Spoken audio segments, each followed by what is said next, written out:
Produit par Binge Audio. Salut, c'est Thomas Rozek. On peut être ému par un simple euphémisme. Ça m'est arrivé il y a très peu de temps, c'est pour ça que j'en parle.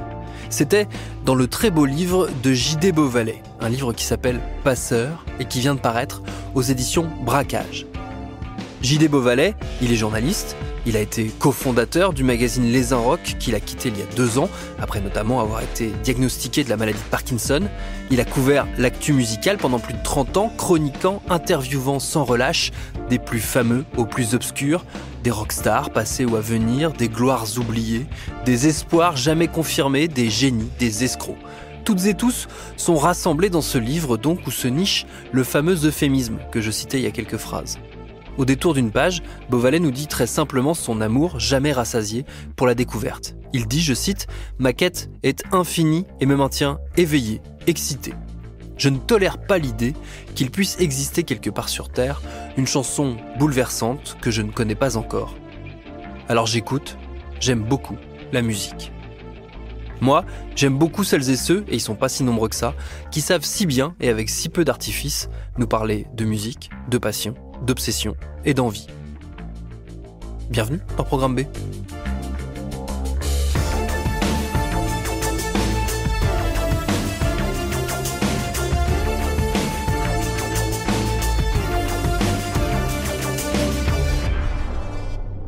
Vous l'aurez compris, on va donc passer 2 épisodes, celui-ci et le suivant, avec J.D. Beauvalet, né Jean-Daniel Beauvalet en 1962. Jean-Daniel, un prénom qu'il déteste, qu'il a rejeté au point de ne se faire strictement appeler que J.D., sauf sur la couverture de son livre Passeur, où Jean-Daniel revient soudain. J'ai donc commencé par lui demander si c'était une façon de faire un pas en direction de cette première version de lui-même, dont il est pas mal question dans son récit autobiographique, où l'enfance tient une place importante.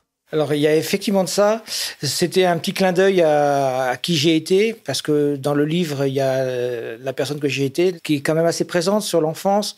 Et puis, je me suis rendu compte en écrivant le livre que JD, finalement, c'était pas une génération spontanée, c'était pas un truc venu de nulle part. Il s'était construit sur pas mal de choses. Donc, c'était une façon effectivement, de retisser un peu des liens avec Jean-Daniel. On peut tout tenter, mais on peut pas vraiment se réinventer. Oui. Complètement, et il y a forcément des choses qui sont remontées, des choses, et surtout des choses dont je n'avais pas mesuré à quel point elles m'avaient construite. Par exemple le fait que j'aimais tant me promener tout seul dans la forêt, j'aimais être seul, c'est bizarre pour un enfant d'être aussi solitaire. Alors je l'étais un peu par obligation parce qu'il n'y avait pas de voisins, mais c'était aussi un choix. C'était vraiment un point de départ de plein de choses dans ma vie. La contemplation, le calme, le besoin de réfléchir, le besoin de s'isoler et le besoin de ne pas être en meute, en fait. J'ai jamais été très à l'aise dans une meute, dans une clique, dans une bande. J'ai jamais vraiment fait partie de tout ça. C'est pour ça que quand le punk est arrivé, finalement, enfin, tout ce que ça a autorisé, parce que le punk en tant que musique, ça m'a pas beaucoup intéressé. Mais ce qui m'a intéressé, c'était le fait que ce soit une confrérie de solitaires. Des gens qui n'avaient jamais vraiment eu de vie sociale avant et qui se sont dit, ben voilà, d'un seul coup, j'ai des gens qui pensent comme moi. Même si on n'écoutait pas forcément la même musique, ça a été une espèce de bannière.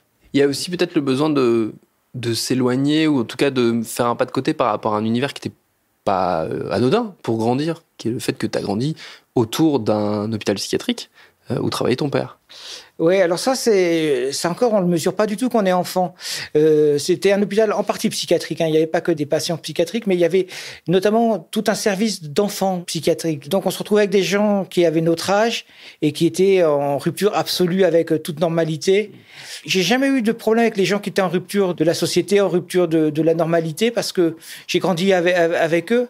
Et ça t'a servi aussi, ça revient plus tard dans le livre, dans le récit, ça t'a servi aussi à détecter chez les artistes ceux qui jouaient, justement, ceux qui faisaient semblant d'être en rupture de banc, ceux qui faisaient semblant d'avoir un grain, d'être un peu fou, un peu dingue, alors que c'était du cinéma, c'était pas du vrai.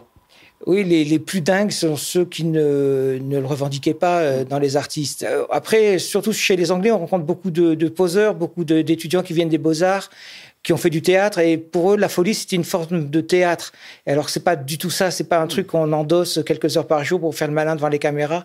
Malheureusement, c'est quelque chose avec lequel on vit au quotidien. Et eux ne vivaient pas avec ça au quotidien. C'est une espèce de pose ridicule. Donc, je m'amusais à les démystifier complètement. Et à leur parler justement des gens que j'avais côtoyés, des gens qui fracassaient la tête contre des éviers en céramique, ce que j'ai vu de mes propres yeux. Donc, c'est autre chose que quelqu'un qui dit « Ouais, je suis un dingue, moi, je suis un vrai fou, un vrai malade. » Mais non, t'es juste un poseur. Est-ce que tu te souviens à quel moment la musique a commencé à prendre une place plus importante que le reste dans ta vie? En fait, la musique, elle a toujours été là. Il y a eu d'autres passions qui sont venues se greffer, comme la pêche, qui a duré un petit peu pendant quelques années en même temps que le rock. Il y a eu le skateboard ensuite, il y a eu les champignons, il y a eu le bricolage, il y a eu plein de choses. Mais la musique, c'était une constante. Et c'était une constante depuis que j'ai 12, 13 ans, où j'ai rencontré des gens qui étaient plus âgés que moi, qui m'ont fait écouter Bowie, qui m'ont fait écouter le Velvet, qui m'ont fait écouter Lou Reed, qui m'ont fait écouter John Cale, Brian Eno, Roxy Music, toute cette musique qui m'a immédiatement happé, fasciné, parce que d'un seul coup, j'ai l'impression que ce que je connaissais de la musique, c'était de l'entertainment jusqu'à présent.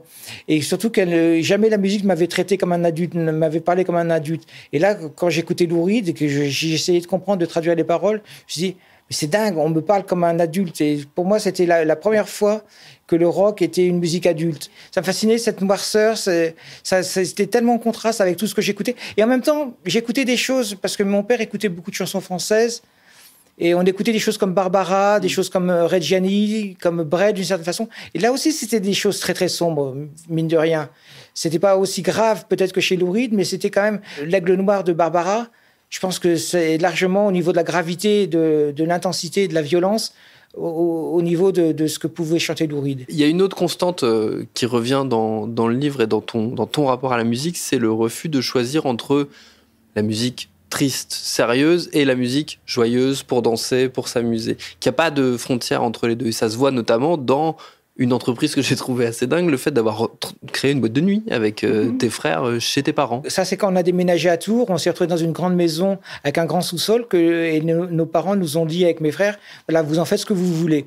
On vous donne un budget, vous en faites ce que vous voulez. Alors, le budget, il a servi à acheter énormément de câbles électriques, des miroirs au stock de la SNCF pour faire couvrir les murs, de récupérer des plaques d'œufs de l'hôpital dans lequel on habitait toujours, pour faire l'isolation. Et avec tout ça, on a fait effectivement un vrai nightclub. C'est-à-dire qu'il y avait une salle de danse avec une cabine de DJ, il y avait un bar avec des canapés pour chiller, il y avait un vestiaire, et on avait toute une bande de copains qui savaient quand mes parents étaient partis. Mes parents partaient beaucoup, très souvent en congrès.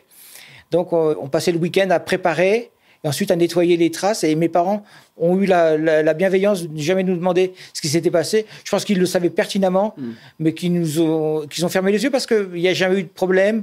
Et la maison était en ordre quand ils rentraient, elle était en ordre quand ils partaient. Donc. Mais c'était génial parce qu'on était souvent deux DJ. Mon grand frère et moi, mon petit frère était peut-être moins intéressé par la musique à l'époque. Et donc, mon frère, lui, passait funk disco.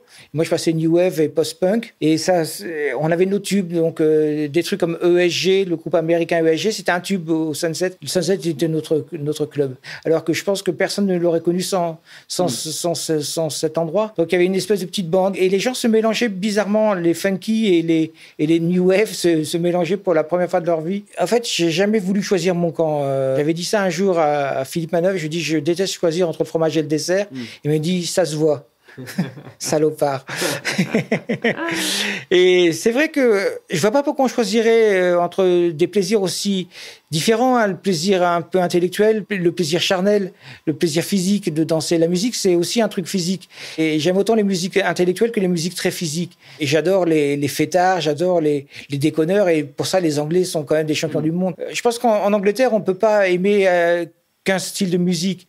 Je reviens toujours à cette image du pub, avec le jukebox du pub, et sur le jukebox du pub, il y a aussi bien les Sex Pistols que Tom Jones. Et la musique, c'est ça, la musique en Angleterre. Je sais que tu aimais bien commencer tes interviews en demandant aux gens quel était un peu leur premier souvenir musical, la première chose, le premier son dont ils se souvenaient. Moi, je vais pas te demander ça, mais je vais te demander plutôt, c'est quoi ton premier souvenir de lecteur de presse musicale? Le premier journal qui m'a vraiment marqué, c'est un numéro je crois que c'est le numéro 109 de mémoire, hein, comme ça. Je me trompe peut-être, mais de Rock and Folk, un spécial Lou Reed. Et là, j'étais fanatique de Lou Reed, ça doit être 74, 75, je crois. Et là, moi qui suis fanatique de Lou Reed, j'apprends énormément de choses sur Lou Reed. Il y a plein d'anecdotes, il y a même des chroniques de disques que je n'ai jamais vues, des disques pirates, etc. Et là, je me dis, waouh, il y a des gens qui savent, qui ont tout ça en tête, qui savent tout ça. Et là, j'ai une admiration sans borne parce que la plupart du numéro a été écrit par Philippe Manœuvre. Et je me dis que j'ai aucune chance. Parce que ces gens-là ont un tel savoir, une telle façon de relier les points entre eux. Moi, je suis incapable. J'ai ma culture, ma petite culture toute minable. Et il n'y a pas Internet. Donc, je me dis, j'ai aucune chance. Mais je ferai un bon lecteur. À défaut d'être un écrivain. Tu as mentionné l'Angleterre. L'Angleterre, évidemment, c'est une étape hyper importante dans ta vie. C'est même fondateur. Comment tu te retrouves en Angleterre? Tu avais toujours rêvé d'aller vivre là-bas, travailler là-bas, ou ça se fait un peu par hasard? En fait, j'avais toujours rêvé d'être... j'avais une obsession qui remontait à plein de choses, à la chanson de Marie Laforêt, Liverpool, je ne sais plus comment c'était la chanson, et la chanson de Julien Clerc, Manchester, England, la BO de R. C'était deux chansons que j'aimais beaucoup, qui parlaient du nord d'Angleterre, bizarrement. Et ensuite, je suis devenu hyper fan de Joy Division, de toute la scène Factory. Et quand j'ai appris que Factory Records ouvrait un club à Manchester, un entrepôt qui allait devenir un club, une salle de concert, et que je voyais qui jouait à ce club, l'Hacienda, je me suis dit, il faut que je sois là, c'est obligatoire, j'ai pas le choix, j'ai plus le choix. Donc c'est en 80, 81 à peu près? 81, 82. Oui. T'as quel âge à cette époque-là? J'ai 18, 19 ans. Et donc je me suis donné toutes les chances pour partir, c'est-à-dire que je me suis fait faire un faux CV, des fausses lettres de recommandation sur du papier en tête que j'avais volé à la fac, qu'une copine anglaise m'avait écrite. Donc je me suis retrouvé très vite et sans aucune difficulté à la fac de Manchester comme assistant en français et en droit. Alors que j'avais fait une année de droit où j'avais participé à 10 heures de cours. Donc j'avais une technique, c'est que les étudiants en droit étaient assez odieux. Ils ont très vite et tout de suite senti l'imposture. Donc je leur parlais très vite en français. Parce que j'étais censé leur donner des cours de droit en français. Donc, ils ne comprenaient rien à ce que je leur disais. Donc, j'ai réussi à tenir comme ça pendant un an sans être viré. Par contre, à partir du moment où je sortais de la fac, tout n'était que musique. C'est-à-dire que je courais chez les disquaires, acheter les nouveautés, j'achetais des places de concert. Il y a des soirs où j'ai dû voir 3 ou 4 concerts. C'est-à-dire que je partais en courant, je voyais 3-4 chansons d'un groupe, 3-4 chansons d'un autre groupe. Je partais en courant sur une autre salle pour découvrir la fin du concert et une autre salle pour voir le rappel. Et c'était vraiment ma vie quotidienne. Donc, tout mon argent passait en musique et je ne pensais qu'à ça, je ne parlais qu'à ça. Tous mes amis étaient liés à la musique. Donc, j'avais vraiment l'impression d'être au centre du monde dont je rêvais. Manchester, pour celles et ceux qui ne connaissent pas trop l'histoire de la musique, donc à cette époque-là, c'est un peu l'épicentre du rock et bientôt des musiques électroniques. Ça va se mélanger là-bas. Il y a donc ce label Factory, il y a cette boîte, l'Hacienda, qui a été créée par les membres de New Order. À quoi ça ressemble cette ville et c'est quoi l'ambiance là-bas à ce moment-là? L'ambiance, elle était très, très exaltée dans la ville parce que il y avait l'Hacienda qui était le club le plus en vue d'Angleterre. Il y avait New Order qui était un des groupes les plus puissants à l'époque, qui sortaient des maxis comme Blue Monday, etc., qui cartonnaient dans les charts, qui cartonnaient aux États-Unis, les Smiths qui émergeaient. Et ça, c'est pas négligeable parce que ça lève une armée des ombres. Beaucoup de gens comme le punk, des gens qui étaient un peu des parias de la société, des gens qui étaient en rupture, qui étaient en marge, qui étaient homosexuels, qui étaient des littéraires, se sont retrouvés ensemble derrière les Smiths parce que c'était un porte-drapeau assez virulent, qui avait de l'humour, qui avait de la flamboyance, mais qui venait du même endroit qu'eux. Donc la ville était en effervescence. Mais je me suis rendu compte que à l'époque, elle avait une bonne raison d'être en effervescence. Mais même quand elle n'a pas de bonne raison, elle le reste en effervescence. Parce qu'elle est très maligne. C'est une ville qui est très futée pour s'auto-proclamer capitale du rock anglais. C'est une ville et Tony Wilson, qui était le patron de Factory Records, était particulièrement fort pour être son ambassadeur de cette ville et inventer des choses, inventer une effervescence même quand elle n'existait pas. Et puis après, l'Hacienda, qui était plutôt une salle de concert qu'un club, c'était voulu comme un club au départ parce qu'il l'avait calqué sur l'image des clubs new-yorkais. Ça n'a pas pris. Les gens ne venaient pas danser, il faisait trop froid, c'était trop grand. Par contre, arrive quelques années après l'Acid House, arrive l'Ecstasy, et là d'un seul coup, ça devient n'importe quoi. C'est-à-dire que ce hangar était plein, mais à craquer, de gens torse-poil qui dansaient les pieds, les mains en l'air, quasiment les pieds en l'air, les poings en l'air, qui étaient tous défoncés, et avec un mélange de musique électronique et de pop rock, qui a donné les Happy Mondays, qui a donné les Stone Roses, les Inspiral Carpet, etc. Et tout ça, c'est une génération entière de groupes qui venaient plutôt du rock, qui a dévié vers la dance grâce à l'Hacienda et aux nuits d'Acid House, que personne n'en croyait leurs oreilles. C'était un truc de dingue. On n'avait jamais vécu un truc pareil. Moi, je me souviens très bien, la première fois que j'ai entendu Ride on Time de Black Box, je me suis dit, mais qu'est-ce que c'est que ce truc? Et de voir tous ces gens hystériques, mais hystériques, c'était... Les gens inventaient des danses tellement ils étaient surexcités.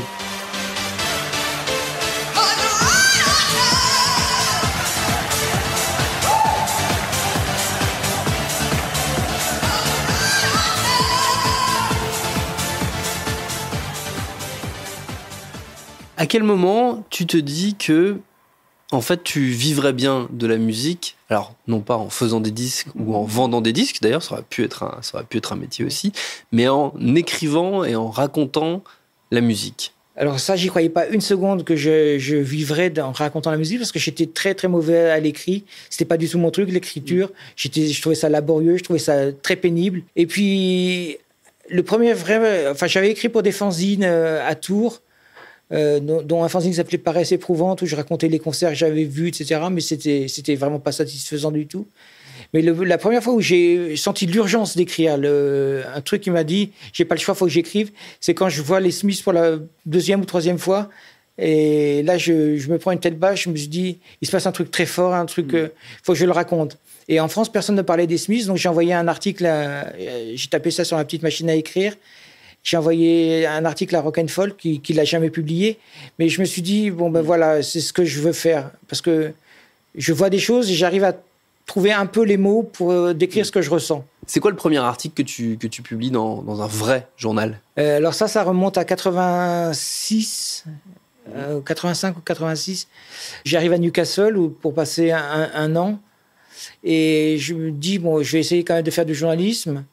Et j'interviewe Martin Stephenson and the Dainties, qui était un songwriter de Newcastle, mais qui avait une petite cote en France, Martin Stephenson. Et je l'interviewe.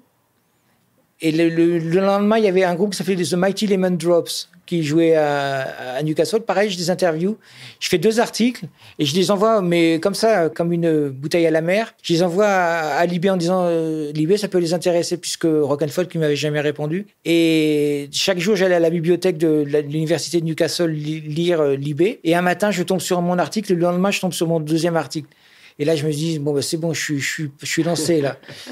J'étais tellement fier. Je pense que je me revois hurlant de joie et faisant une petite danse de joie dans une bibliothèque où tout le monde était très studieux et très étonné de cette réaction à un bout de papier.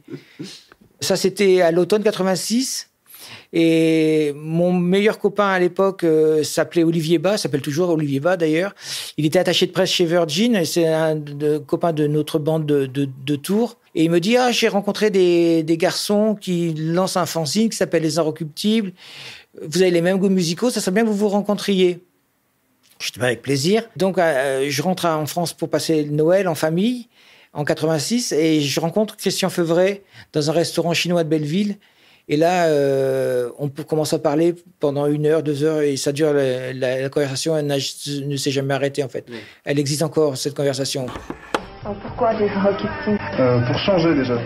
C'est surtout qu'on pensait qu'il pouvait y avoir un journal qui se crée, qui parle différemment de la musique, de façon peut-être un peu plus sobre, un peu plus austère pour certains. Je voulais que véritablement ce soit quelque chose que les gens aient plaisir à lire, et non pas quelque chose de tape à l'œil, etc.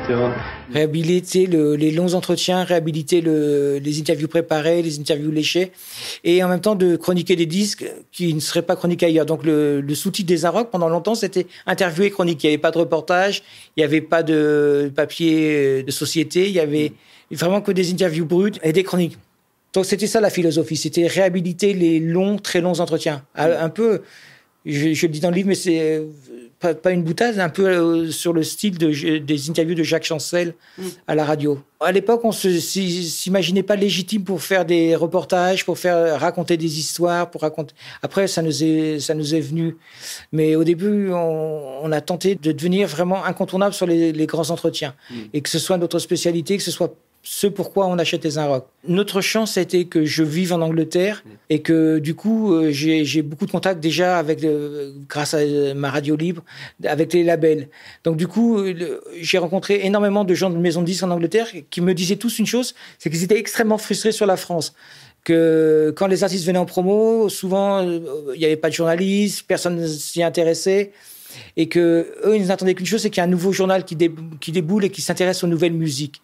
Donc du coup, les labels, les petits labels et les grosses majeures anglaises nous ont toujours soutenus, beaucoup plus souvent que leurs homologues français, parce qu'ils savaient qu'on allait faire bouger un peu les lignes et qu'on allait donner de la place à des artistes, donner de l'exposition à des artistes dont personne ne voulait en France, y compris les maisons de disques qui étaient censées les représenter en France. J'ai une question très prosaïque, si on en reste sur les débuts des Inrocks. Comment c'est financé ? Comment ça vit ce journal ? Parce qu'il faut un peu d'argent quand même pour démarrer un journal, ne serait-ce que pour payer l'imprimeur et la diffusion. Comment vous faites pour amorcer le truc ? L'amorçage des Inrocks, c'est très simple. C'est un emprunt de Christian Feuvret auprès de sa grand-mère, qui lui a emprunté quelques milliers de francs. Et ensuite, la Fnac nous a aidés d'une certaine façon en prenant le journal en dépôt-vente, alors qu'il ne le faisait jamais. Et puis, il y a eu un peu de publicité. Et puis, petit à petit, on a commencé à générer de l'argent pour imprimer le numéro suivant, ce qui était quand même le but du jeu. Nous, on n'avait pas d'ambition autre que de sortir un autre numéro derrière. Et puis, au bout de quelques années, on a même réussi à dégager un petit peu d'argent pour se payer, même de manière complètement dérisoire. Mais au moins, on avait un peu d'argent de poche. Parce qu'au début, c'est pas du tout votre source de revenus principale, aux uns et aux autres. Non, au début, on vivote. Christian est pion dans un lycée. Moi, je fais des tests médicaux. Renaud enseigne la photo dans une école d'art. Renaud, c'est Renaud Montfournier, le photographe. Oui, on avait tous des petits boulots, on vivotait. Et le journal, c'était ce qui nous unissait, ce qui nous faisait rêver, ce qui nous faisait tenir. Mais les ambitions, elles étaient limitées. Il y a une question que Christian me posait tout le temps. Combien on a de lecteurs potentiels, il me demandait. Combien on est ? C'est parce qu'il vous incluait dans le lot des lecteurs potentiels. Ben oui, combien on est ? Alors, c'était impossible de répondre à cette question. Je savais parce que je venais de province et Christian ne venait pas vraiment de province. Donc, je savais qu'il y avait beaucoup de gens en province qui étaient isolés, mais qui attendaient quelque chose, qui attendaient un signe de ralliement. Et un jour, je lui ai dit, on est 72 000. Et il y a eu un numéro des Inrocks qu'on a vendu à 72 000. Vous étiez peut-être bel et bien 72 000. On était 72 000, mais on ne l'a pas été longtemps. À suivre.